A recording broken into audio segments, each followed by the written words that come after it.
Soomaaliyeed meel kastoo joogtaan caawan waxaan nii wadaa muuqaal aad iyo aad u murugo leh gabar Soomaaliyeed oo calaashan u baahan caawinaad in la caawiyo baliis haddaa wax u awoodi karto ku caawi nala daawada muuqaalkiiyo kooban. Bismillaahi Rahmaani Rahiim. Anigoo Cabdiraxmaan Xuseen waxaan wareys yar oo gaaban aan ka qaadayaa walaashii Nasra Macali Cabdi. Nasra soo dhawow marka ugu horeysa. waa dhawahay Maasha Allah sidoo kale maxay ahayd xaaladaada ka waran? waa fiicanahay alxamdulilah balse waxaan ahay gabar xanuunsan waxaan ummadda Soomaaliyeed ka codsanayaa inay gacan qabtaan madaxweyne Maxamed Cabdullaahi Farmaajo iyo ra'iisul wasaarkiisa dhammaan xildhibaanada sharafta leh guddoomiyaha gobolka Banaadir ummadda Soomaaliyeed dhammaan ay joogaan waxaan ahay gabar walaashood oo xanuunsan oo dalka gudihiisa wax looga qaban waayo intaan ilaahay soo gaarsiiyey marka ilaahay kadib xawaaltay soo gaarsiisay aabahayga wuxuu yahay qof aan waxba haysan maanta ma awoodaan ayaga habarta intaa soo gaarsiisay xitaa ma awoodo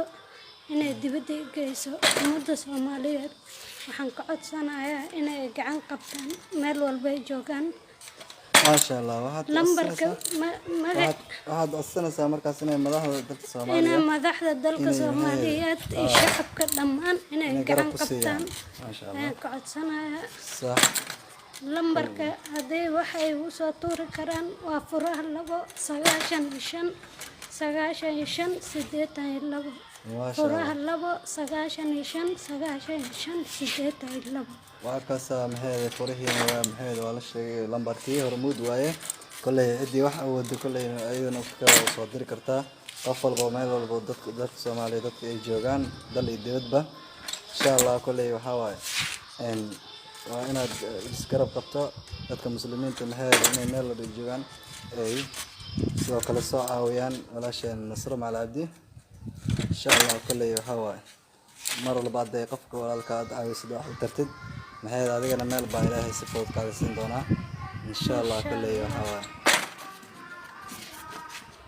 وحواي وما تقدموا لأنفسكم من خير